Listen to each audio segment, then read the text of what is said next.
Hello guys, welcome back to my channel. मैं हूं नकुल और आज हमारा कैपेसिटर का लेक्चर नंबर 6 होने वाला है जेई एक्सप्रेस सीरीज का। जो लोग इस चैनल पे नए हैं, उनको मैं बता दूं यार कि इस सीरीज में हम पूरी फिजिक्स की थ्योरी कर रहे हैं फ्रॉम जीरो टू एडवांस। और इसके साथ साथ हम इरोडो के सारे रेलेवेंट क्वेश्चंस कर रहे हैं ताकि तुम्हारी एक अच्छी प्रैक्टिस हो जाए एडवांस लेवल तक। और इसमें फर्स्ट पार्ट में हम थ्योरी करते हैं और उसके बाद सेकेंड पार्ट में हम इरोडो के क्वेश्चन सॉल्व करते हैं। तो बिना कोई टाइम वेस्ट किए शुरू करते हैं वीडियो को यार। तो यार स्टार्ट करते हैं। तो ये सीरीज का ओवरव्यू है, इसमें कि हम किस तरीके से चीज़ों को कर रहे हैं, तो जो लोग नए हैं उनके लिए। उसके अलावा ये मेरा एक ब्रीफ इंट्रोडक्शन जो लोग नए हैं उनके लिए, जो पहले से हैं उनको तो पता ही होगा। तो आगे बढ़ते हैं। तो आज जो हमारा टॉपिक है वो है series and parallel combination of capacitor. तो कैपेसिटर को सीरीज कॉम्बिनेशन में लगाएंगे और पैरेलल कॉम्बिनेशन में लगाएंगे तो कैसे हम कैलकुलेशन वगैरह करते हैं। और उसका एक सीरीज का फॉर्मूला होता है, एक तुम्हारा पैरेलल का फॉर्मूला होता है। सीरीज का फॉर्मूला ऑलरेडी हम कैपेसिटर पढ़ते वक्त यूज कर चुके हैं, मतलब जब हमने स्फेरिकल कैपेसिटर पढ़ा था वहां से हम यूज करते आ रहे हैं। तो मैंने तुम्हें बताया था कि इसका प्रूफ मैं तुम्हें बाद में बताऊंगा जब हम सीरीज पैरेलल पढ़ेंगे। तो आज हम पहले वो देखेंगे सीरीज सीरीज कॉम्बिनेशन और उसके बाद फिर देखेंगे पैरेलल कॉम्बिनेशन। तो हेडिंग डाल सकते हो, कैपेसिटर्स कनेक्टेड इन सीरीज।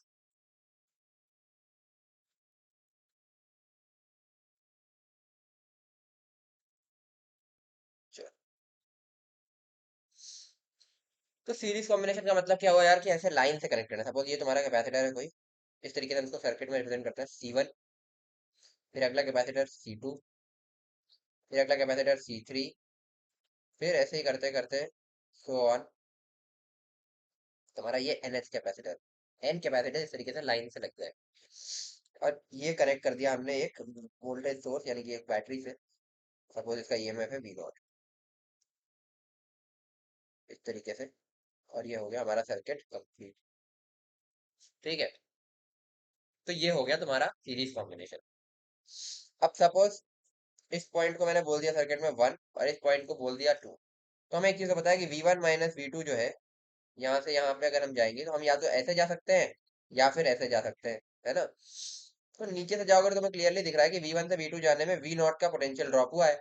तो V1 V2 से V0 पोटेंशियल ज्यादा है, तो V1 minus V2 equal to V0, ये तो मैं लिख ही सकता हूँ। ठीक है। और अब सपोज यहाँ पर कुछ, क्या मैं इनको कुछ और नाम देता हूँ, ठीक है, रुको A और B कर देता हूँ तो ज्यादा अच्छा रहेगा। A और B बोल देता हूँ, ठीक है। क्यों, अभी मैं बता रहा हूँ, ठीक है। तो मैं इसको लिखूंगा VA minus VB equal to V0। ठीक है।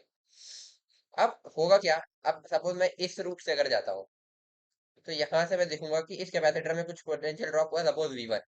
क्योंकि यहाँ से देखो, अब चार्ज कुछ इस तरीके से हम मानेंगे कि चला है, ठीक है। कुछ क्यू चार्ज सपोज इस तरीके से चला है ना। तो यहाँ पे प्लस माइनस क्यू अपीयर होगा, फिर यहाँ पर भी प्लस माइनस क्यू अपीयर होगा, यहाँ पर भी प्लस माइनस क्यू अपीयर होगा, ऐसे ही एनएस वाले पर भी प्लस माइनस क्यू अपीयर होगा। क्योंकि हम ऐसे ही सॉल्व करते हैं, मैंने तुम्हें बताया था ना, जब बैटरी कनेक्ट करेंगे तो कुछ एक चार्ज यहाँ से चलेगा, तो हमने वही मान लिया कि क्यू चार्ज चला है। तो वही इन सब पर अपीयर हो रहा है क्योंकि ये सारे सीरीज में ऐसे लगे हुए हैं। और फिर यही प्लस माइनस क्यू यहाँ से ऐसे ऐसे ऐसे ये क्यू चार्ज घूम करके वापस आ जाएगा।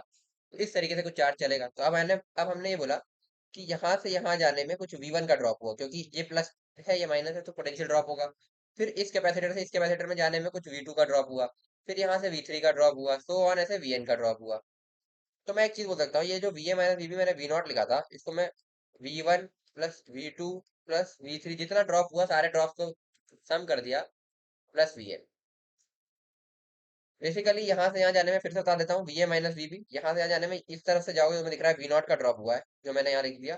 और इस तरफ से जाओगे तो इन सब का ड्रॉप सम होगा, क्योंकि यहाँ पे V1 ड्रॉप हुआ, यहाँ पे V2 ड्रॉप हुआ, यहाँ पे V3 ड्रॉप हुआ, तो यहाँ पे VN ड्रॉप हुआ। तो ये हो गया। तो बस अब मेरे ख्याल से समझ में आ गया होगा कि हमने कैसे लिखा है। ठीक है भाई, तो इसको आगे बढ़ाते हैं। अब हम लिखेंगे V0 is equal to V1 की वैल्यू में लिख सकता हूँ, क्योंकि चार्ज Q है तो Q बाई C1 लिख सकता हूँ। Q इक्वल टू CV होता है, तो V equal to Q by C, तो Q बाई C1 लिख दिया। ठीक है।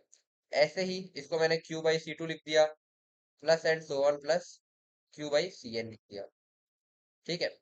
अब हमारा टारगेट क्या था यार, कि जो हमारा ये सर्किट है इसको हम इक्विवेलेंट सर्किट से चेंज करें कुछ इस टाइप का, कि जिसमें एक ही कैपेसिटर हो जिसकी कैपेसिटेंस कुछ हो गई C सपोज, है ना।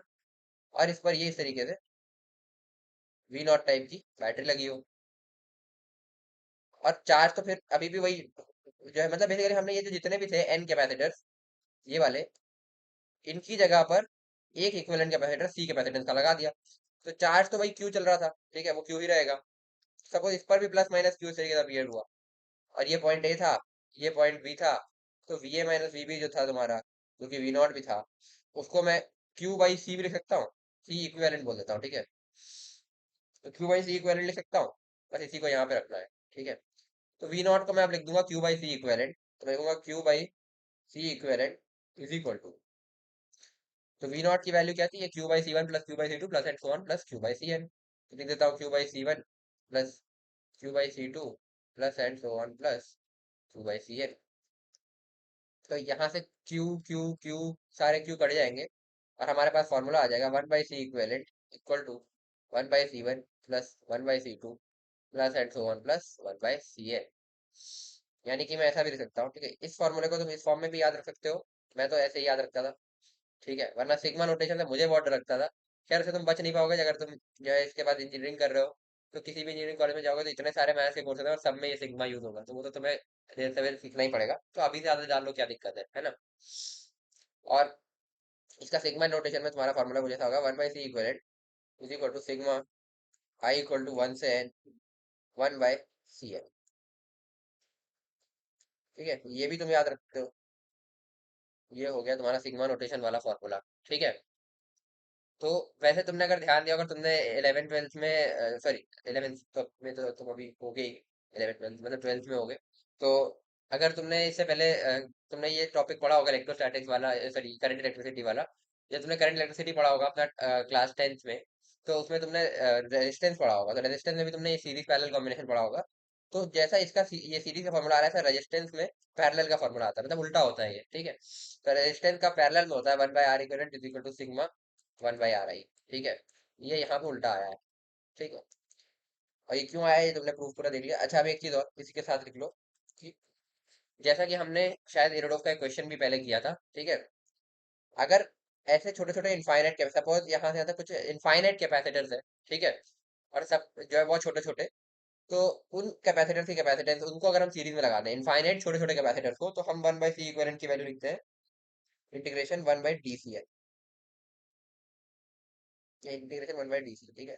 तो हर एक छोटे छोटे कैपेसिटेंस को इंटीग्रेट करते हैं वन बाई डी सी करके, तो तुम्हारा सी इक्विवेलेंट आ जाता है, ठीक है। ये ध्यान रखना। इस पे हम एक क्वेश्चन ऑलरेडी यूट्यूब पे कर चुके हैं, ठीक है, तो तुम देख लेना, शायद लास्ट टू लास्ट या लास्ट लेक्चर में था, ठीक है। तो ये है, तो इतना ही है सीरीज कॉम्बिनेशन में। अच्छा, अब दो के लिए सीरीज कॉम्बिनेशन का लोग फॉर्मूला याद भी रखते हैं, तो वो देख लो, ठीक है। अगर जैसे दो कैपेसिटर है, सपोज ये है सी वन, ये है सी टू, और ये है तुम्हारी बैटरी वी नॉट, तो ये दो के केस में तुम बोलोगे one by C equivalent equal to one by C one plus one by C two, है ना। लिखोगे one by C equivalent equal to, sorry, C one C two LCM हो जाएगा यहाँ पे, और ऊपर आएगा C two plus C one. यहाँ से बोल सकते हो C equivalent equal to C one C two upon C one plus C. ये फॉर्मूला याद रख सकते हो, इसे जेई मेन के क्वेश्चन 2-2 मिनट में, 2-2 मिनट के आधे आधे मिनट में होते जाएंगे, ठीक है। तो यही है यार।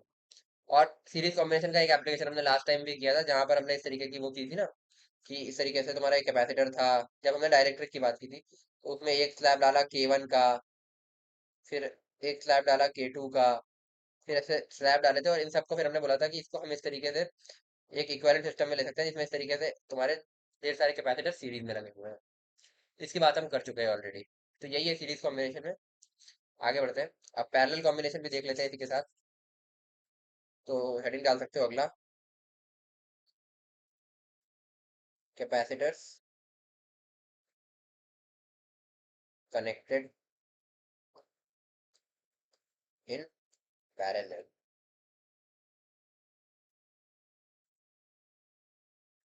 तो पैरेलल कॉम्बिनेशन में क्या होता है,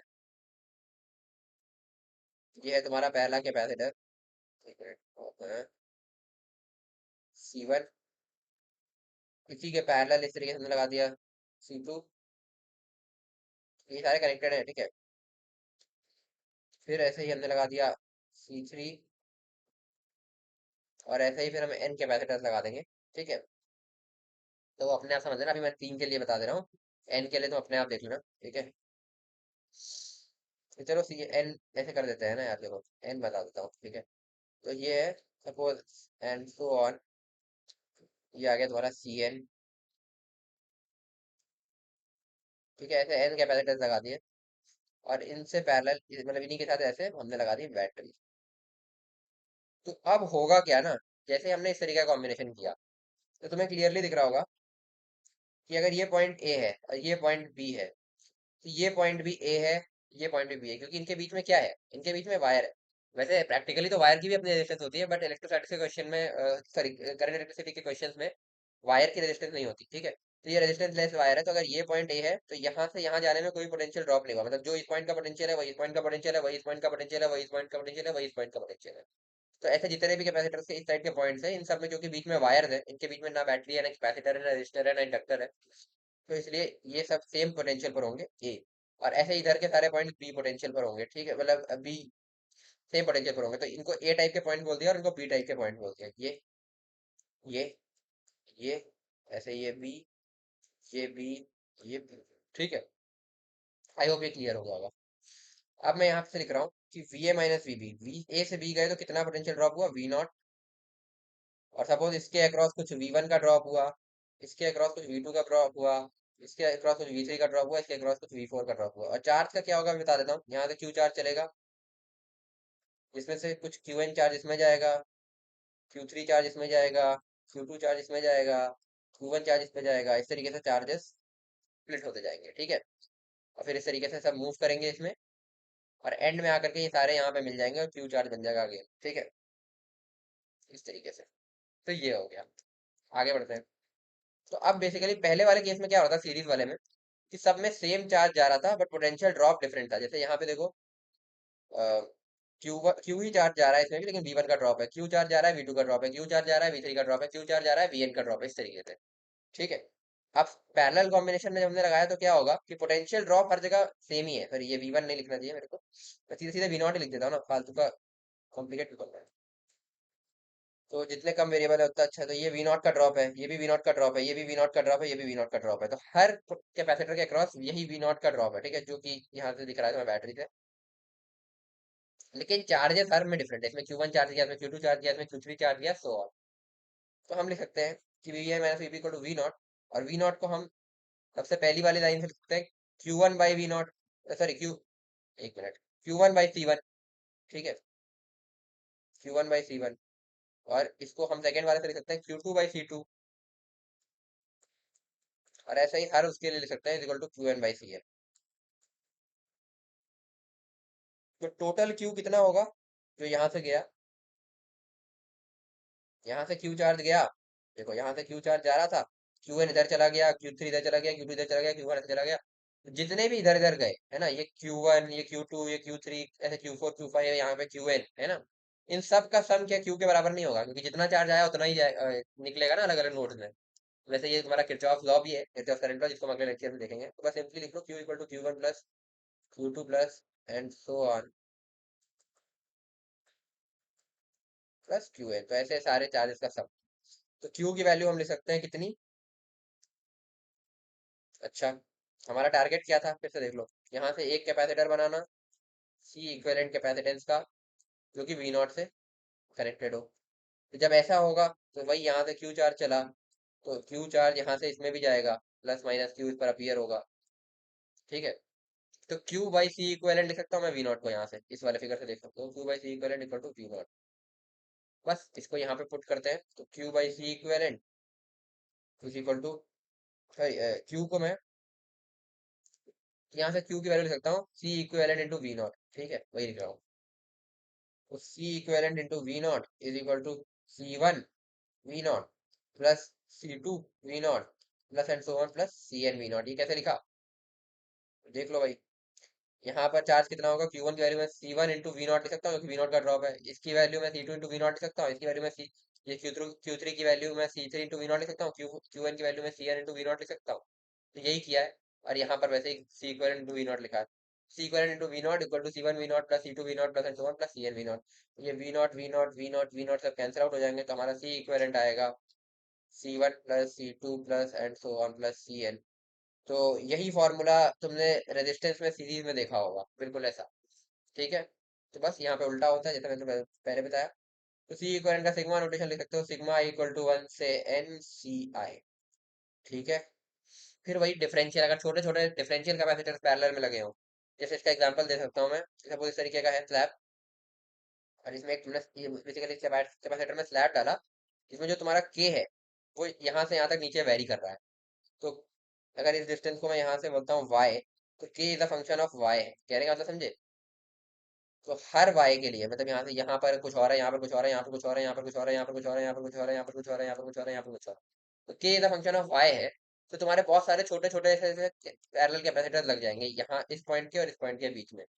तो वो छोटे पैरेलल कैपेसिटर्स का अगर हमें छोटे छोटे पैरेलल कैपेसिटर इस तरीके से बनाने हैं, तो इस तरीके का हम एक एलिमेंटल कैपेसिटर लेंगे डीसी टाइप का, तो जो तुम्हारा सी इक्विवेलेंट आएगा वो आ जाएगा इंटीग्रेशन डीसी।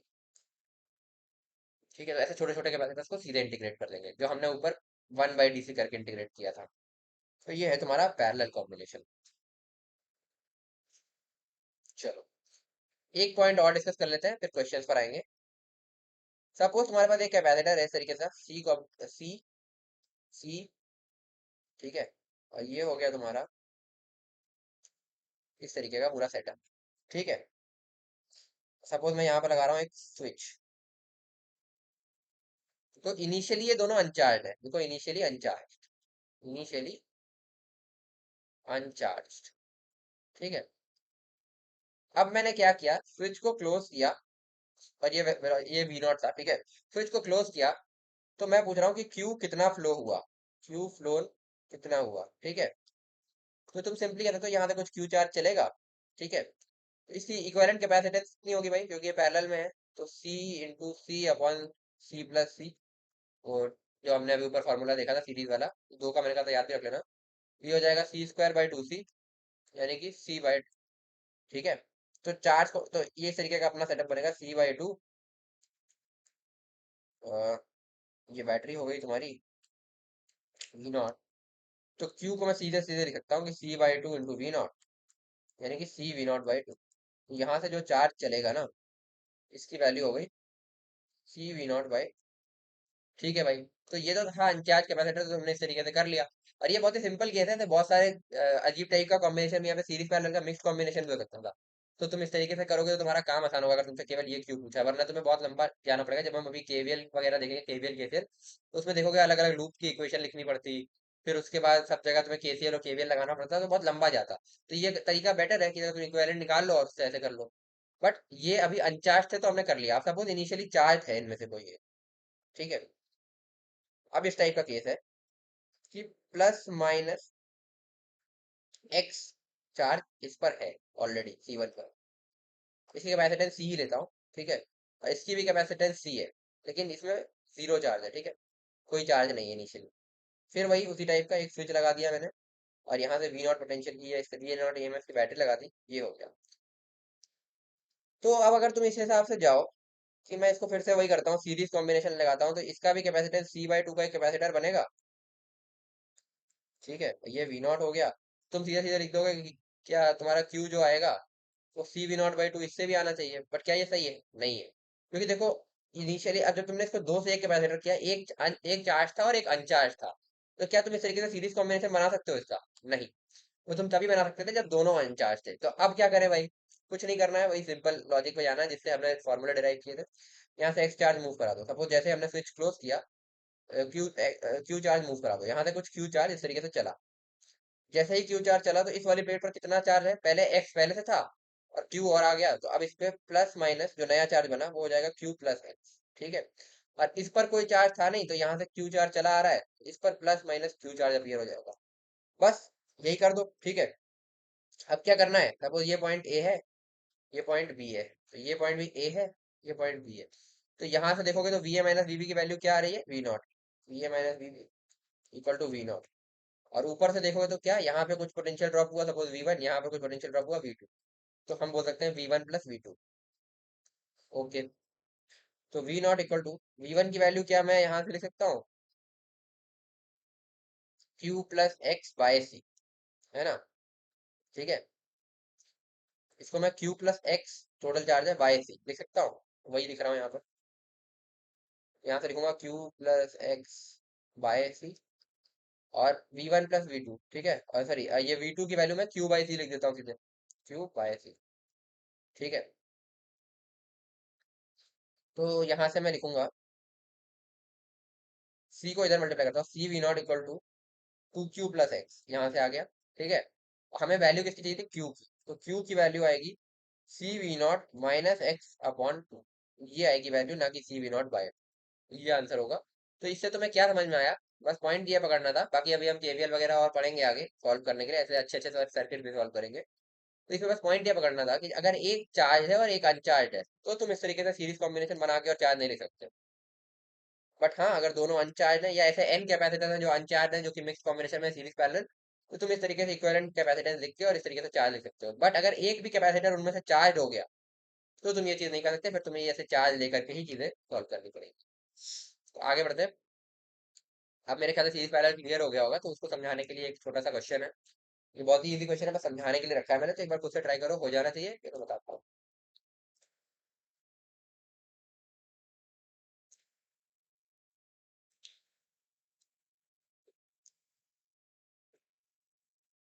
तो चलो देखते हैं इस क्वेश्चन को।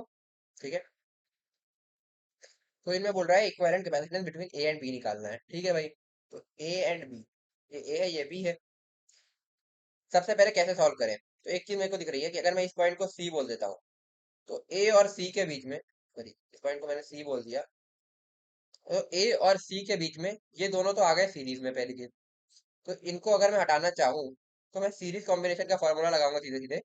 तो इन दोनों को मैं लिख सकता हूँ सीरीज में 6 × 6 अपॉन 6 + 6, यानी कि कितना, 36/12, यानी कि 3।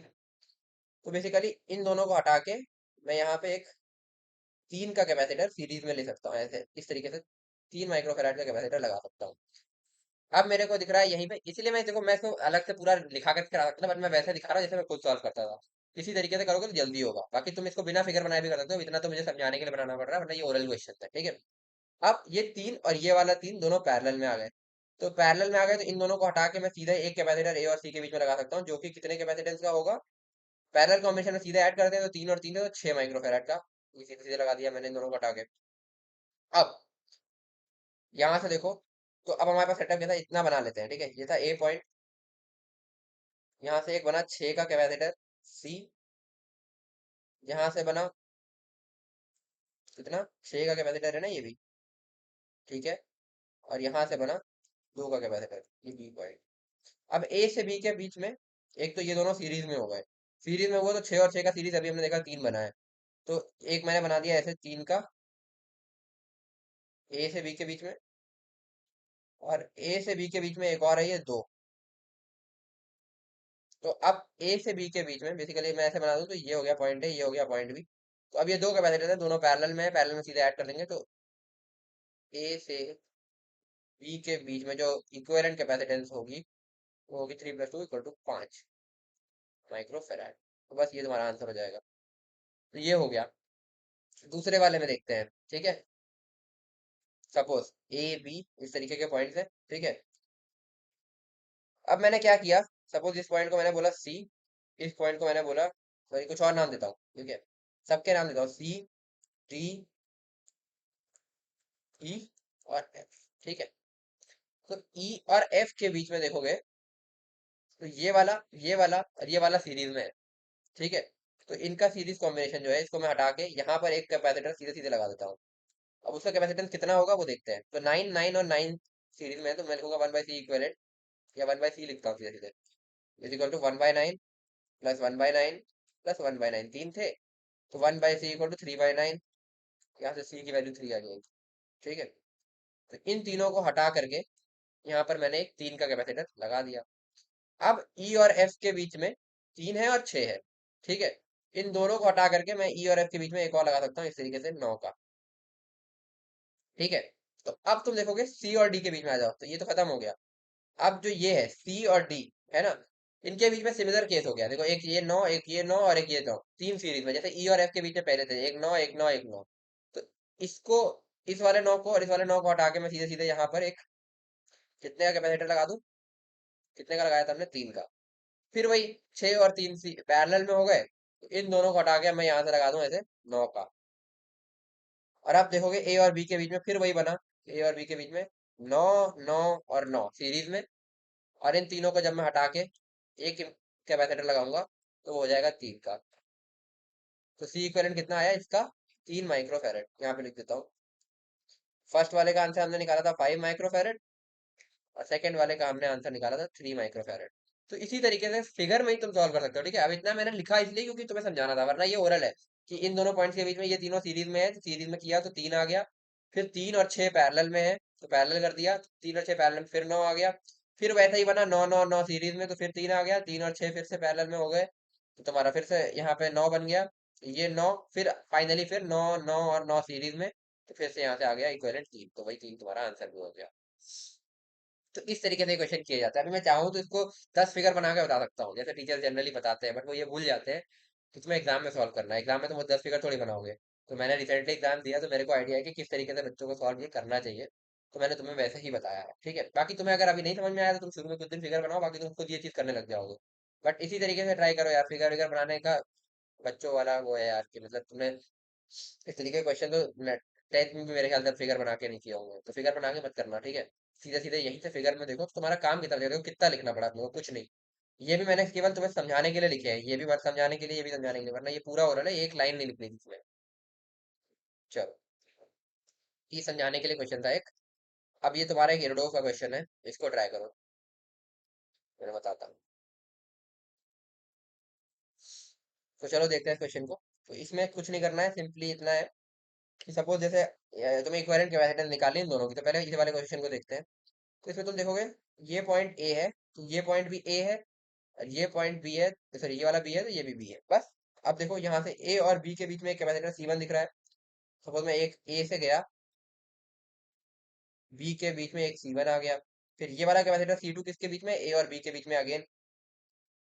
तो अगेन यहाँ से ए और बी के बीच में मैंने ले लिया C2, और ये C3 किसके बीच में, ए और बी के बीच में, तो फिर मैंने ले लिया C3, क्योंकि ये सारे पॉइंट ए है, ये सारे पॉइंट बी है। तो सिंपली तुम्हें दिख रहा है कि ए और बी के बीच में तीन C1 C2 C3 पैरेलल में है, तो सी इक्विवेलेंट सिंपली तुम्हारा इन तीनों का सम C1 plus C2 plus C3 हो जाएगा। तो इसका आंसर हो गया C1 plus C2 plus C3, ठीक है। सेकंड वाला क्वेश्चन हो सकता है तुमसे अभी ना हुआ हो, तो मैं बताता हूँ। ये पॉइंट ए है, ये पॉइंट बी है, इस पॉइंट को मैंने बोल दिया कुछ डी, और इसको मैंने बोल दिया ई। तो अब हुआ क्या है ना यहाँ पर, कि ये कुछ इस टाइप का सेटअप बना है, ठीक है। इसको ध्यान से देखोगे, तो ए से डी के बीच में सी है, ठीक है, और फिर डी से बी के बीच में सी है, तो इस तरीके से ए से डी के बीच में, सॉरी एक मिनट, डी पॉइंट ये रहा के बीच में सी है, और डी से बी के बीच में भी एक सी है, ठीक है। फिर तुम्हारा बी से ई के बीच में सी है, और ई से ए के बीच में सी है, यानी कि बी से ई के बीच में एक ये वाला सी है, और एक ई से ए के बीच में ये वाला सी है, तो बी से ई से ए, ठीक है। यहाँ से आ गए, बी से ये पॉइंट ई बोल दिया मैंने, सी है, और ये पॉइंट मैंने ए फिर से बोल दिया, और ये भी सी है, तो इस तरीके का बना। और उसके अलावा डी से ई के बीच में भी एक तुम्हारा सी है, ठीक है। तो होगा क्या कि ये वाला जो कैपेसिटर है तुम्हारा, ये नल हो जाएगा, क्यों, क्योंकि ये एक बैलेंस व्हीटस्टोन ब्रिज है। तो व्हीटस्टोन ब्रिज अभी हम पढ़ेंगे। तो व्हीटस्टोन ब्रिज में होता क्या है, सपोज अगर ये C1 होता है, ये C2 होता है, ये C3 होता है, ये C4 होता, WSB व्हीटस्टोन ब्रिज में क्या होता है, अगर C1/C2 इक्वल टू C3/C4 है, ये तुमने शायद रेजिस्टेंस में पढ़ा होगा अपने क्लास 10th में। अगर ऐसा है, तो ये बीच वाले कैपेसिटर को हटा देते हैं, तो VD इक्वल टू VE हो जाएगा। तो यहाँ का जो पोटेंशियल है वही यहाँ का पोटेंशियल है, तो इसका कैपेसिटर का कोई मतलब ही नहीं रह जाएगा, तो इसको हटा देंगे सिंपली। तो अब क्या हुआ, तुम्हारा ए और बी के बीच में दो, ये दोनों सीरीज में है, सीरीज में है, तो इनका नेट कैपेसिटेंस कितना लिख दूं, इनकी जगह एक C/2 का लगा दूं, वही C इंटू सी अपन सी प्लस सी से लिख दिया सीधे, इन दोनों को हटा के। फिर इन दोनों को हटा के मैं यहाँ पे एक C/2 का लगा देता हूँ। और अब ए और बी के बीच में C/2 और C/2 पैरेलल में है, तो हमारा आंसर हो जाएगा C/2 प्लस C/2, यानी कि सी। ये हो जाएगा इसका आंसर सेकंड वाले का, तो यही है। तो ये शायद तुम्हें अभी ना हुआ हो, व्हीटस्टोन ब्रिज है, इसमें व्हीटस्टोन ब्रिज का कॉन्सेप्ट लगना था। तो व्हीटस्टोन ब्रिज हम आगे पढ़ेंगे। बस इस तरीके से तुम्हें कैपेसिटेंस थोड़ा निकालना था। तो ये स्टेप अगर यहाँ तक इसको हटा दिया, उसके बाद तुम कर सकते हो कि इन दोनों को सीरीज में लिया तो C/2 बना, इन दोनों को सीरीज में लिया तो C/2 बना, फिर इन दोनों को पैरेलल में लिया तो C/2 प्लस C/2 सी बना। ये इतनी जल्दी हो गया इरोडोफ का क्वेश्चन, ठीक है। आगे बढ़ते हैं। ये एक और इरोडोफ का क्वेश्चन है। तो इस तरह के क्वेश्चन भी आते हैं तुम्हारे कैपेसिटर में, सीरीज पैरेलल का ही है, तो देखते हैं। तो इस क्वेश्चन में बोल रहा है four identical metal plates are located in air at equal distances D from each other. तो यहाँ से ये डिस्टेंस, सारी डिस्टेंसेस डी है, ये भी डी है, एक मिनट थोड़ा सा डार्क कलर दिखाता हूँ, डी है, ये भी डी है और ये भी डी है। ठीक है, ठीक है। तो एक चीज ये बताओ कि अगर ये, इस प्लेट का नाम है ए, इस प्लेट का नाम है बी, और इस वाले को मैंने सपोज कुछ नाम दे दिया, डी दे देता हूँ, ठीक है, डी। तो ये बताओ हर दो प्लेट्स के बीच में डिस्टेंस डी है ना, सबका एरिया एस है, इक्वल है, ठीक है। तो हर दो प्लेट के बीच में जो कैपेसिटेंस बनेगी, क्या वो epsilon not S by D नहीं बनेगी? ठीक है, समझ गए? इसको मैंने नाम बोल दिया सी अभी के लिए। ओके, तो अब देखो ए और ये पॉइंट हमने क्या नाम दिया था, डी। तो ए और डी के बीच में एक सी का कैपेसिटर है, ठीक है, इसको मैं सी का कैपेसिटर बोल सकता हूँ ना इस वाले स्पेस को, क्योंकि यही है। तो ये हो गया तुम्हारा ए, ये आ गया डी, और इनके बीच में आया सी का कैपेसिटर। फिर ये कैपेसिटर तुम्हारा डन है। फिर ये वाला क्या है, ए और डी के बीच में एक और सी का कैपेसिटर है, ठीक है, एक और सी का कैपेसिटर लगा दिया भाई, लो। और फिर डी और बी के बीच में एक और सी का कैपेसिटर है, ये वाला तीसरा वाला, ठीक है, सबसे नीचे। तो डी से आगे हम चले गए एक और सी का कैपेसिटर लगा के बी तक। अब ए और बी के बीच का इक्विवेलेंट बताना है। तो इन दोनों पैरेलल को हटाया तो यहाँ पर एक लगेगा तुम्हारा टू सी का, और उसके बाद फिर ये आ गया तुम्हारा पॉइंट डी, और फिर यहाँ से एक और लगाया सी का, ये आ गया तुम्हारा पॉइंट बी। तो अब इन दोनों को सीरीज में ले लिया तो इसका हो जाएगा two C into C upon two C plus C, यानी कि two C square by three C, यानी कि टू सी बाई थ्री। तो सीधे सीधे लिख दोगे, तो सी की वैल्यू क्या निकाली, epsilon two by three into epsilon not S by D, ये हो जाएगा तुम्हारा आंसर। तो इस तरीके से हो गया, ठीक है। सेकेंड पार्ट देखते हैं। सेकेंड पार्ट में ऐसा है कि इसको मैंने बोला कुछ नाम देता हूँ इसको डी। फिर इसको, ये भी हो गया तुम्हारा डी, क्योंकि कनेक्टेड है, और ये सारी कैपेसिटेंस वही है सी, ठीक है। तो ए और डी के बीच में एक कैपेसिटर आया, बना रहे हैं, ये था ए से डी के बीच में एक सी का कैपेसिटर आया, ठीक है, ये वाला डन है। फिर ए और बी के बीच में आएगा, और फिर बी और डी के बीच में आएगा, ठीक है। तो पहले बी और डी के बीच वाला बना लेते हैं, ये वाला, ठीक है। तो डी से बी भी एक कैपेसिटर सी का आया, तो ये डी तो है ही है, इसके आगे बी का लगा दो, सॉरी बी पॉइंट तक जाने के लिए एक और सी का कैपेसिटर लगा दिया, ठीक है भाई। और तीसरा कैपेसिटर ये वाला जो है, ये कितने किसके बीच में, ए और बी के बीच में है, और इसकी कैपेसिटेंस सी है क्योंकि सब कुछ सेम है, ए और बी के बीच में लगा दिया। तो बस ये कॉम्बिनेशन बना। ये दोनों सीरीज में लोगे तो तुम्हारा बनेगा, इन दोनों को हटा दो, यहाँ पे बनेगा सी बाई टू का, और सी बाई टू और सी को तुम सीरीज में लोगे तो C plus C by two बनेगा, यानी कि थ्री सी बाई टू बन जाएगा, यानी कि three epsilon not S by two D, ये हो जाएगा तुम्हारा आंसर। तो बस यही है। इस क्वेश्चन को और अच्छा कर सकता था, ये कहीं कहीं डिस्टेंस चेंज कर, जैसे इसकी डिस्टेंस को डी बोल दे और इस डिस्टेंस को टू डी बोल दे, तो ये वाला जो कैपेसिटर है ये जो है, अगर ये सारे सी बन रहे थे, अगर ये वाला कैपेसिटर जो बना ये सी का है, तो ये वाला फिर जब डिस्टेंस डबल कर दोगे तो ये सी बाई टू का हो जाएगा। या फिर एरिया को चेंज कर सकता है, तो ऐसे कुछ कुछ कर सकता है, ठीक है। बट ऐसा कभी करता है देखा नहीं गया है, तो आएगा भी तो ऐसे ही आएगा, ठीक है। वैसे मैंने ये वाले क्वेश्चन रेयरली देखे, बट चलो ये भी एक कैटेगरी है तो हमने ये भी कर दिया। तो ये हो गया तुम्हारा, आगे बढ़ते हैं। एक क्वेश्चन ये वाला और बचता है, इसको भी देख लेते हैं, फिर आज की क्लास को एंड करेंगे, ठीक है। तो इस क्वेश्चन में बोल रहा है capacitor of capacitance 1 microfarad withstand the maximum voltage of 6 kilovolt. तो कितना मैक्सिमम चार्ज विथस्टैंड करेगा ये? तो सी वी नॉट लिख सी वी लिख सकता हूँ इसको, C1V1, यानी कि कितना हो जाएगा 1 × 6 मिली कूलम, यानी कि 6 मिली कूलम ये विथस्टैंड करेगा। फिर सेकेंड वाला कितना चार्ज विथस्टैंड कर सकता है? मैं तुम्हें गारंटी दे रहा हूँ, इसको इस तरीके से किसी ने नहीं बताया होगा। तुम बाकी यूट्यूब की वीडियोस निकाले ना, बड़े बड़े टीचर्स ने एक्सप्लेन किया है, बट इतनी सिंपली किसी ने एक्सप्लेन नहीं किया होगा इसको। तो इसको एक बार ध्यान से देखो। 2 माइक्रोफैरेड का कैपेसिटर 4 किलो वोल्ट के साथ लगा दिया, तो C2V2, तो 2 × 4 यानी कि 8 मिली कूलम, ठीक है। तो ये 6 मिली कूलम में स्टैंड कर सकता है, ये 8 मिली कूलम कर सकता है। इसका मतलब क्या हुआ कि अगर हम 6 से ऊपर का कैपेसिटर देंगे तो डायरेक्टली ब्रेकडाउन हो जाएगा इसका, ठीक है। 6 से ज्यादा चार्ज हम इसको नहीं दे सकते, अगर 6 से ऊपर का हमने चार्ज दिया तो डायरेक्टली ब्रेकडाउन हो जाएगा, और फिर पेयर कंडक्टिंग हो जाएगी, और फिर जो है डायरेक्टली ब्रेकडाउन तुम देख चुके हो ऑलरेडी के इलेक्ट्रोस्टैटिक को। और इसको अगर हमने 8 से ऊपर दिया तो डायरेक्टली ब्रेकडाउन हो जाएगा। मेरे ख्याल से चीज क्लियर हो गई होगी। अब बोल रहा है कि if what voltage will the system of these two capacitor withstand if they are connected in series, ठीक है। तो अगर इन दोनों को सीरीज में लगा दिया मैंने, सपोज ये है तुम्हारा C1, ये है तुम्हारा C2, ठीक है, इन दोनों को मैंने सीरीज में लगा दिया, इसकी कितनी थी कैपेसिटेंस, ऊपर लिखिए 1 माइक्रो फैराड और उसकी 2। ठीक है, ये हो गया पॉइंट पी, पॉइंट। ठीक है, तो इसको हम दे सकते हैं 6 माइक्रो कूलम का चार्ज मैक्सिमम, और इसको दे सकते हैं 8 का माइक्रो कूलम का मैक्सिमम चार्ज। तो इस पूरे सिस्टम को हम मैक्सिमम कितना चार्ज दे सकते हैं, 6 का ही दे सकते हैं, 6 से ऊपर कुछ भी दिया तो काम खत्म। ठीक है, तो वी मैक्सिमम जितना ये विथस्टैंड कर सकता है वो हो जाएगा 6, सॉरी क्यू बाई सी हो जाएगा ना, तो 6/C इक्वेलेंट। सी इक्वेलेंट लिख लो भाई सिंपली, तो कितना होगा C1 C2 upon C1 + C2, यानी कि 1 × 2 अपॉन 1 + 2 यानी कि 2/3। तो वी मैक्स हो जाएगा तुम्हारा 6/2/3, यानी कि 6 × 3/2, यानी कि 9 वोल्ट। ये हो जाएगा तुम्हारा आंसर, बस सिंपल। तो इतने सिंपल होते हैं यार कैपेसिटर के क्वेश्चन, और ऐसे ही तुम्हारा करंट इलेक्ट्रिसिटी तक चलेगा, तो सारे सर्किट के क्वेश्चन बहुत इजी होते हैं, बस ग्रिप बननी चाहिए उस पर।